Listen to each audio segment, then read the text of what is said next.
Assalamualaikum warahmatullahi wabarakatuh. Bismillahirrahmanirrahim. Selamat pagi anak-anak ibu kelas 10 yang selalu ibu sayangi, dan semoga kalian selalu bahagia dan sehat selalu. Baik, bertemu kembali dengan ibu pada hari ini, Kamis tanggal 9 April 2020 dalam pembelajaran online untuk mata pelajaran kimia. Adapun materi yang akan kita bahas di pertemuan minggu ke-15 ini adalah mengenai indikator asam basa. Adapun tujuan pembelajaran dari teori indikator asam basa ini adalah pertama, untuk memahami indikator asam basa itu sendiri. Tujuan yang kedua, mengenal jenis-jenis indikator asam dan basa. Dan tujuan yang ketiga adalah untuk menganalisis jenis-jenis indikator asam basa berdasarkan nilai pH atau yang disebut dengan derajat kemasaman. Indikator asam basa. Yang pertama yang mau kita bahas itu adalah mengenai indikator asam basa. Adapun yang dimaksud dengan indikator asam basa itu adalah zat yang dapat menunjukkan indikasi berbeda bila direaksikan dalam lingkungan asam, basa, atau netral. Ya. Nah, adapun yang termasuk indikator asam basa ini adalah seperti kertas lakmus, larutan indikator, indikator universal, indikator alami, dan pH meter. Nah, ini dia bagian-bagian dari indikator asam basa. Baik, yang kita bahas pertamanya adalah mengenai kertas lakmus. Apa itu kertas lakmus? Kertas lakmus itu di sini dia berupa kertas serap yang berbentuk strip, dan tiap kotak dari kemasan indikator tersebut dilengkapi dengan peta warna.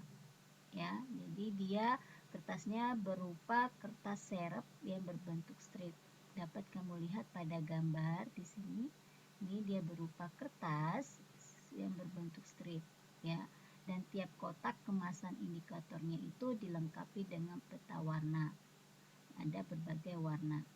Nah, di sini kertas lakmus ini kita bisa bedakan menjadi dua, yaitu kertas lakmus merah, itu yang pertama, dan yang kedua adalah kertas lakmus biru. Itu yang bisa kita gunakan khusus untuk kertas lakmus. Adapun fungsi dari kertas lakmus ini adalah untuk mengetahui apakah suatu senyawa tersebut bersifat asam atau basa. Ya, itu fungsinya, untuk mengetahui apakah suatu senyawa tersebut bersifat asam atau basa. Nah, bagaimana cara penggunaan dari kertas lakmus ini? Ya, yang pertama, kalian dapat celupkan sehelai kertas indikator ke dalam larutan yang akan diukur pH-nya. Jika berubah menjadi merah, berarti larutan tersebut asam. Tapi jika dia berwarna biru, maka larutan tersebut basa. Nah, makanya itulah cara penggunaannya, ya, kita dengan cara mencelupkan selai kertas indikator yang ke dalam larutan yang akan diukur pH-nya. Apa itu kertas indikatornya? Inilah dia kertas lakmus merah, dan kertas lakmus biru.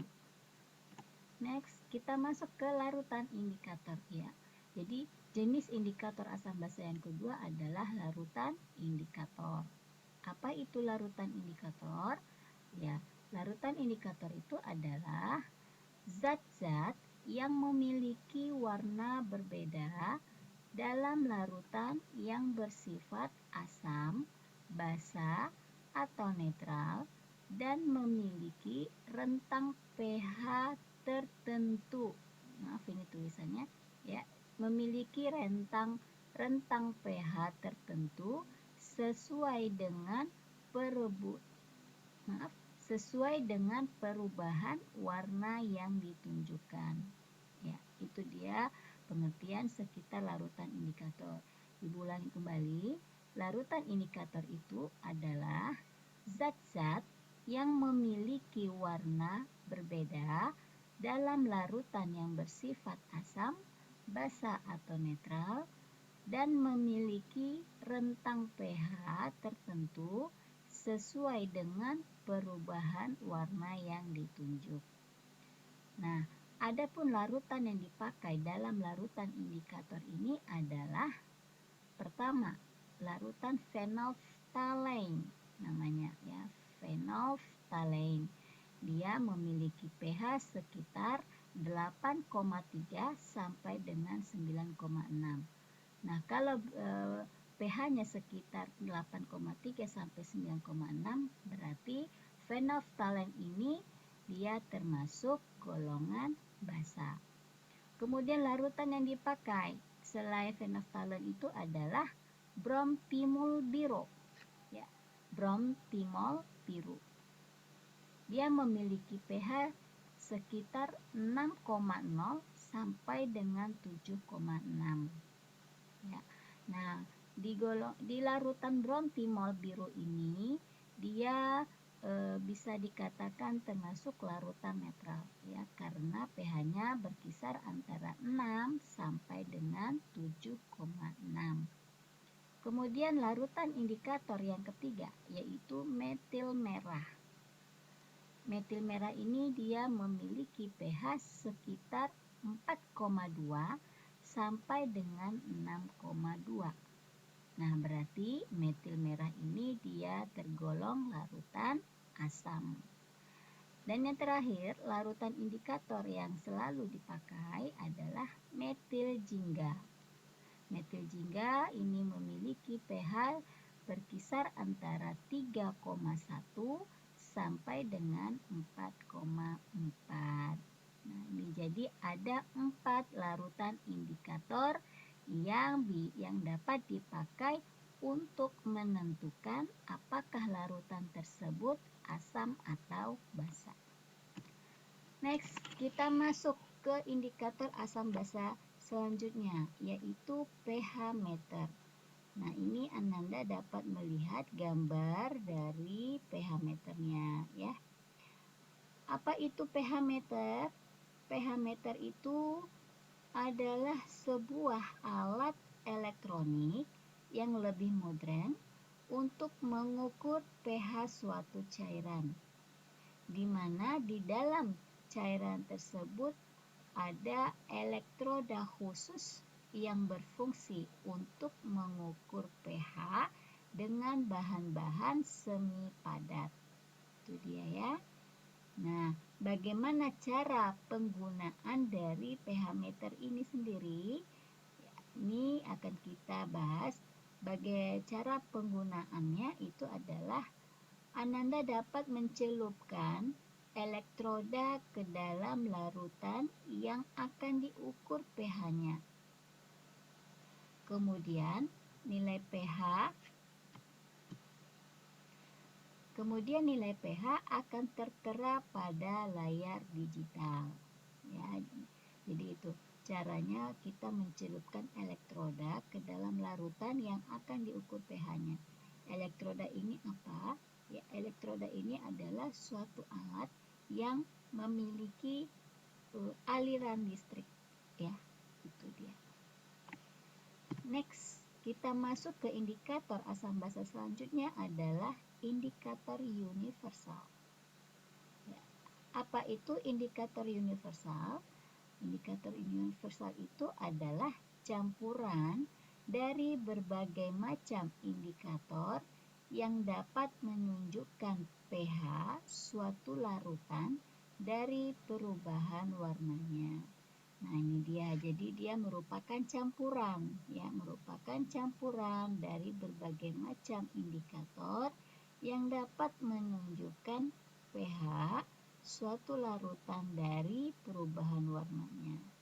Nah, ini di samping ada suatu tabel yang menyatakan indikator universal, ya, di mana ada rentang pH, ada keterangan asam dan basanya, dan ada spesifikasi dari warna larutan tersebut. Oke, ini dapat kalian baca dan pahami ya. Jadi ada rentang pH yang lebih kecil dari 3, 3 sampai 6, 7, 8 sampai 11 dan lebih besar dari 11. Oke, silakan Ananda pahami tabel yang sudah ada di indikator universal ini. Kita masuk ke indikator alami. Ini indikator asam basa terakhir ya, indikator alami. Dari kata-kata alami, berarti indikator alami itu adalah indikator asam basa yang dibuat dengan menggunakan bahan dari lingkungan sekitar. Itu ya. Jadi indikator alami itu adalah indikator asam basa yang dibuat dengan menggunakan bahan dari lingkungan sekitar. Dan itu sifatnya alami. Nah, ini Ibu berikan sedikit contoh indikator alami ya. Ada ekstrak tanamannya, ada warna aslinya, ada perubahan warna dalam larutan asam pada saat ia dicelupkan di dalam larutan asam, dan ada perubahan warna dalam larutan basa pada saat ia dicelupkan di dalam larutan basa.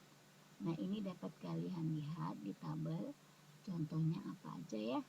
Ada kubis merah, bunga sepatu, bunga mawar, bayam merah, dan banyak yang lainnya. Ya, jadi Ibu hanya ambil beberapa contoh saja. Nah, ini ada warna asli sebelum ia dicampur dengan larutan asam dan basa. Dan ini adalah hasil perubahan warnanya setelah ia dicelupkan. Ya, ini dia. Baik, silakan Ananda pelajari tabel dari contoh indikator alami ini. Baik, demikian untuk materi indikator asam dan basa. Nah, mudah-mudahan apa yang telah Ibu berikan itu dapat kalian pelajari, dapat kalian pahami, dan semoga berkah. Terima kasih. Assalamualaikum warahmatullahi wabarakatuh.